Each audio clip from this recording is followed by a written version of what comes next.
Welcome to the 2015 Rally America National Championship, combining some of the world's best drivers on some of the toughest stage roads in North America. Through 8 rounds of racing spanning coast to coast across the United States, through mud, snow, dust, and forest, one radio show is there covering all the action. This is Rally America Radio. All right, we are here at the first service of day number 1, the 2015 Ojibwe Rally, round 7 of the 2015 Rally America National Championship.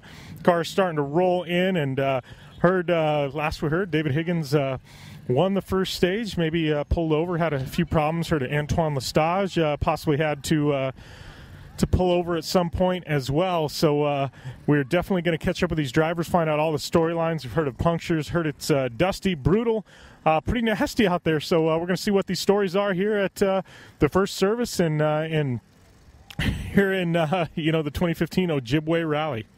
All right, first in here we got Adam Yeoman, catching up with him at First Service Park day number 1. How'd everything go out there, Adam? Yeah, no problems. The surface here is weird. It zaps the power out of the car. And it's the same every year, and I tell myself it's going to be the same every year. But these first 3 stages are always like, there's something wrong with the car. It's so slow. It's not doing what you want. But yeah, I mean, it's fine. We checked it out on the transits, and it's absolutely fine. So it is just the surface. So times are a little off of where we wanted to be, but really no drama on that loop of stages. So all good. Yep. How do you switch things up now coming in and got to run 3 stages in the dark? Yeah, actually, I love the night stuff, so it's not too bad. The guys will get the car all set up. And the roads will have been swept because it's just the same 3 stages, basically. So, I'm looking to have a little bit more of a push tonight. And, I think it looks like Antoine's out. I don't know what happened to him. But, that just means we got to kind of keep the SP guys behind us. We should have a pretty easy podium. So I'm guessing that's what we're going to look to do this weekend. And, if the car feels good, we'll push on. If not, we'll just kind of secure the place. All right, well, thanks a lot, Adam, and good luck tonight. Cool, thanks. All right, we got Travis Pastrana here, just fishing up the first 3 stages. Take us through. Yeah, felt really good. We, struggled a little bit, but I feel like everyone else went off or had trouble, so I think we might actually have the lead right now, but just trying to figure out what's going on. I don't know. I feel pretty good. We can try to really pick it up for tonight's stages, and, David is definitely, the top of the class right now. We're trying to pick up what we can. Antoine actually beat us on the first stage. I don't know what happened. He didn't make it to the end of the second stage, but he's here now. So he must have finished somehow. I don't know where the guys were. What's a rally without a little drama, right? Exactly. All right. Thanks a lot, Travis. Thank you. JC, I'm not sure. All right, we got David Higgins here pulling into first service. Take us through the morning, or, well, I guess this evening's first 3 stages. I know sounds like you won the first stage and then possibly a little downtime in one of them. Yeah, the second one, about 7 miles to go. Just instantly the rear left tyre just went down. But I think maybe there was quite a rough section just before it, and I think it might have damaged the inside of the wheel, like on a compression, because it didn't really... we didn't sort of slow and knock it off the bead, but when we got to the end, the wheel was all destroyed. But the 2 beads were both still on there, but one of them was stuck on. So between the sabres, to try and cut all the wires and cut all the bits out of it. So, but other than that, it was okay. But then the last sabre went in, but obviously not a massive issue. But we didn't have time to put the right tyre on the right side, so we went into the stage with like a right-hand tyre on the left side. So not a big issue, but just took a few miles to get used to the feeling of it moving around. But long way to go, but it's going to make it tough for sure now. That's but the dust is pretty nasty in there as well. All right, and heading into the night, the dust and then the lights, sometimes that can be pretty brutal. Yeah, it's going to be hard, and there's rocks out there and things, and then the lines are going to be different, so it's going to be a tough night for sure. All right, thanks a lot, David. Thank you. All right, we got Nick Roberts here pulling in, and, see you in here. We don't see Lachlan yet, but take us through the first 3 stages. The first 3 stages, they went really well for us. Unfortunately, some of the other guys had some bad luck with some punctures. So, Higgins, who was in front of me, about a 2-minute window. We ended up catching him at the end of stage 2, I believe it was, just because he had a right rear or left rear puncture. And so we ended up catching him with some dust. But at the end of the day, he's doing good. We're out here. We've been keeping it out of the ditch, trying to run a clean run, I guess. And, we took 3.7 seconds out of Putnam on the first stage. And he haven't got his times yet for 2 and 3 just because things got kind of rushed and chaotic with everybody's tire changes and coming in at the last minute. So I'm kind of anxious to see where they're at here when they come in. All right, and 3 stages now on tap and going to be running them in the dark. Any changes you're going to make? We're taking a little rebound out of the back. The stages here are definitely kind of rough, so getting kicked around a little bit. But otherwise, the front's set up great, and putting the lights on for tonight. Put the secret weapon on, and no, it should be good. It should be fun. I like the night stages. I enjoy that. I can really just concentrate and focus on what the lights are pointing at, and not all the trees going by at 100 miles an hour. And so it should be good as long as we don't deal with dust. With dust, dust was a factor out there, and as the sun goes down and your lights go on, it just makes that dust and that blinding even that much worse. So. Well, we'll see. We'll see where we start out here, and if hopefully if we're lucky, we'll stay behind Higgins and have a nice 2-minute window. And but we'll see. All right. Well, thanks a lot, Nick, and good luck tonight. All right. Thank you. All right, we got Antoine Lestage here. I know sounds like you had a little bit of a downtime. Take us through these opening 3 stages. Yeah, not a good start. The first stage went quite well, even though it was really loose for us. Being only second on the road, we were just slightly faster than Travis, but dropped I think maybe 8 or 9 seconds to David. So I was quite pleased with the start. And then in the second stage, quite early, I hit a big rock in the inside of a right corner and had instantly a puncture and bent something. And because there was still 10 miles to go, we decided to stop, and then we had trouble to change the tire. I couldn't get the jack under the car. Just a nightmare. Lost almost 7 minutes. And now we have some small electronic problems with the gear lever indicator, so not good, but it's my mistake. I'm sorry. I did maybe cut a little bit too much a corner, but I was trying, so we're here. We'll fix it, and hopefully we can keep going tonight. All right. Well, thanks a lot, Antoine. Thanks. All right. We got Lachlan O'Sullivan here pulling into the first service park. Take us through the opening 3 stages. First one went pretty well. We didn't have that dust minute like the top cars did, so we just soldiered through it as best as we could, and I guess our time was okay. It felt like we could have gone a lot quicker, though.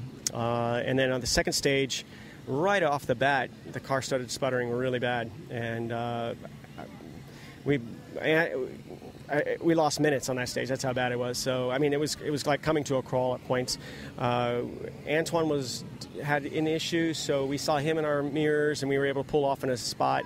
But it was so dusty there, I think we really messed Peter's time up in that stage pretty badly.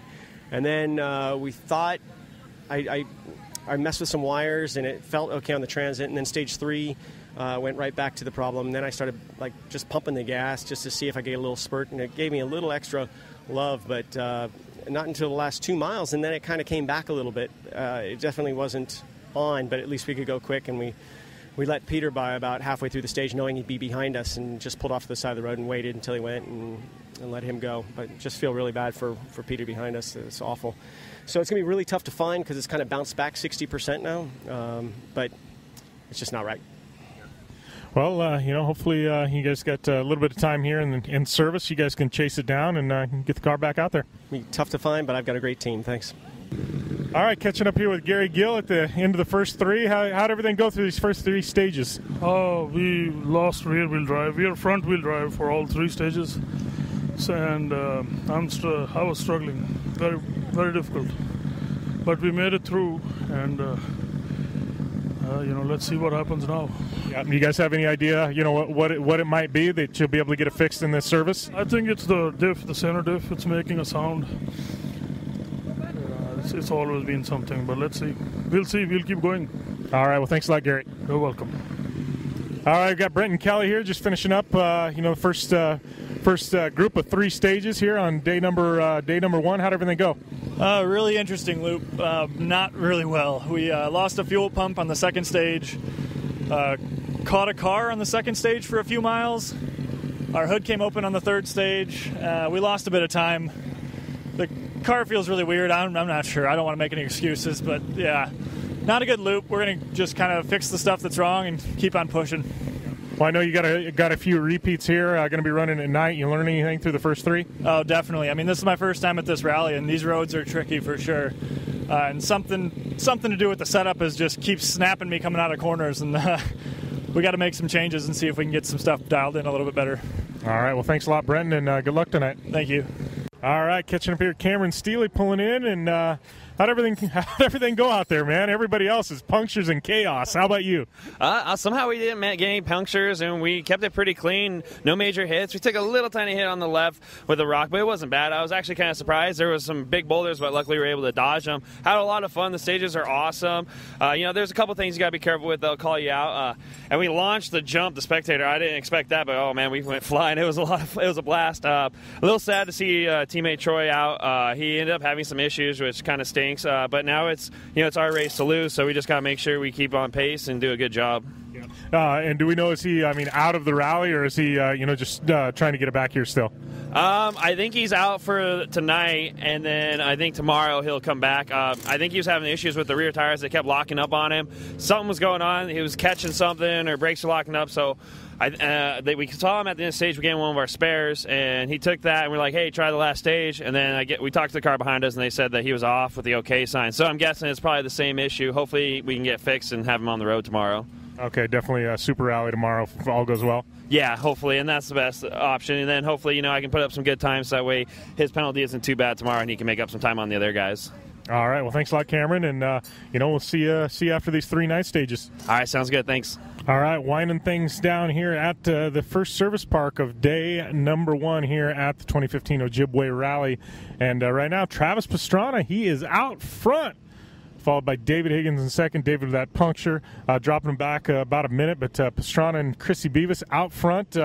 Solid effort by them, going into the night. It is definitely dark here. Temperatures dropping, a little bit of a breeze. Actually, a little bit chilly. But just a great rally so far. Puncture's the name of the day, the name of the game, and man, brutal, rough course. So Pastrana out front in open class, followed by Higgins, then Super Production. Nick Roberts out front, followed by Gary Gill. Gary with those problems still second, and Lachlan down there in third with his struggles with his car. And then looking at the two-wheel drive, it's Cameron Steely out front. We got La Rosa quite a ways back. We weren't able to catch up with him. And then sounds like Troy Miller, your 2015 champion, he is out tonight. They're going to try and get that car back together under Super Rally rules and finish up.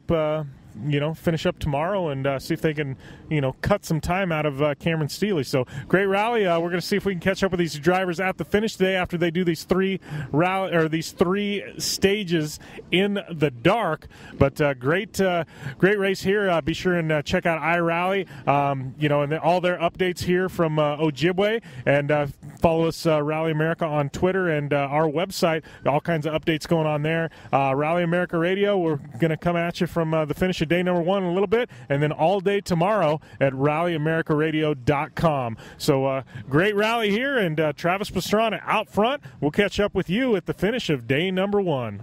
The Subaru WRX and WRX STI, a 268-horsepower turbocharged Subaru Boxer engine, rockets the WRX around corners and down straightaways. A race-ready 305-horsepower turbocharged Subaru Boxer engine keeps the WRX STI a rally legend. The Subaru WRX and WRX STI, it's not a sibling rivalry, it's a tag team. Get the latest from Subaru Rally Team USA at Subaru.com/rally.